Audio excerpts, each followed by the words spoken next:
SD ada beberapa hal di kegiatan ini yang yang ada beberapa macam perubahan ya. Sebelumnya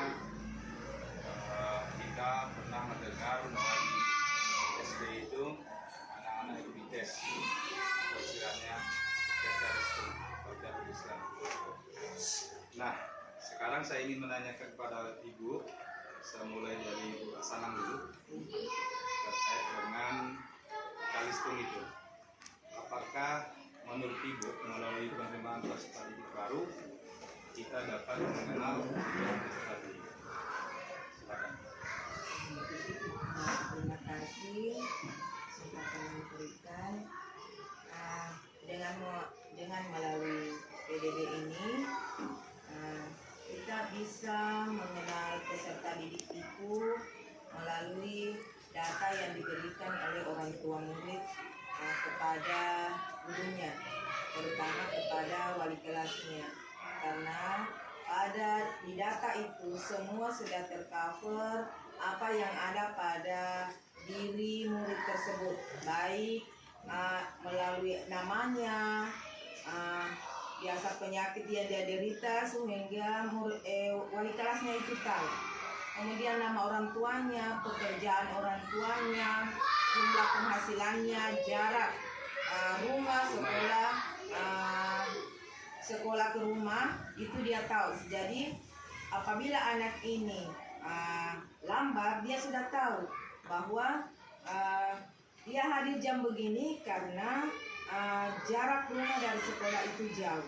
Kemudian kalau anak ini sakit, itu wali kelasnya sudah tahu bahwa misalnya anak ini mah atau anak ini ada penyakit yang dia bawa sejak lahir, karena di data di identitas formulir itu semua sudah ada data yang ada pada diri anak, tercover pada formulir yang ada pada PDB, sehingga kita sebagai wali kelas dan sebagai guru bimbingan konseling itu sudah tahu semua dan bisa memecahkan masalah melalui data yang diberikan oleh orang tua. Oke, baik, terima kasih Ibu. Itu melalui jadi yang jelas tentunya melalui PDB kita dapat dapat mengenal kebutuhan peserta didik ya, karena semua informasi dari data-data anak itu bisa kita dapat dari orang tua, karena pada saat dia masuk dia akan menentukan formulir terkait dengan data, sehingga kita bisa membaca apa yang menjadi kebutuhan masing-masing. Baik, selanjutnya ke Ibu Putu. Kira-kira kalau menurut Ibu Putu, ini kita kan istilahnya sekarang itu sangat keren sekali, dilarang untuk anak-anak di SD itu melakukan baca tulis itu, tes baca tulis itu untuk baca tulis. Ya, karena itu memang sesuai dengan juknis kalau anak-anak dari TK masuk SD itu memang seyogianya ya jangan dulu dilakukan tes tulis.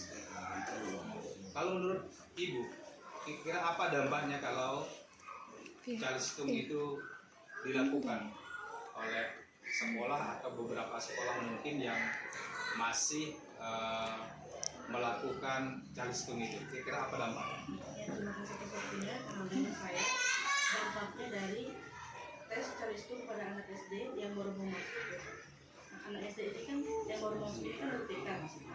Karena mereka ini TK pada fase bermain. Jadi kalau untuk masuk di SD, mereka itu harus dikasih stres, bukan untuk ditegangin.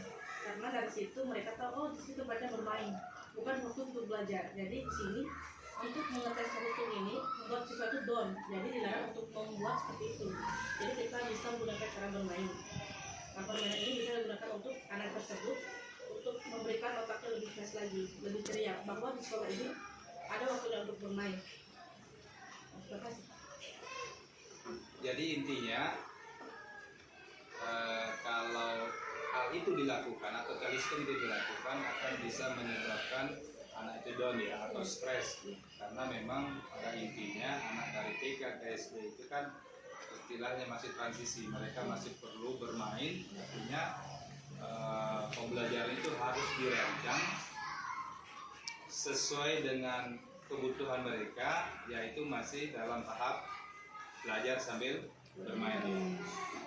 Jadi yang jelas dampak yang diberikan daripada calistung itu sangat-sangat signifikan sekali, yang bisa menyebabkan anak down, bisa juga stres, malah bisa juga takut untuk sekolah dia.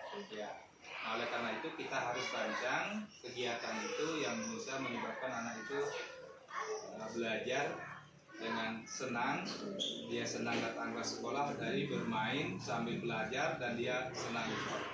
Baik, terima kasih Bu Putri. Berikut saya lanjut ke Ibu Wayan.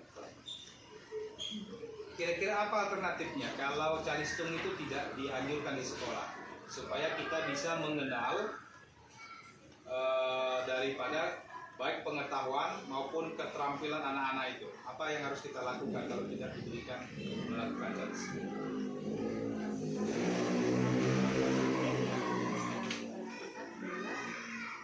Bisa menggunakan metode permainan atau bisa juga menggunakan metode jalan-jalan, Pak.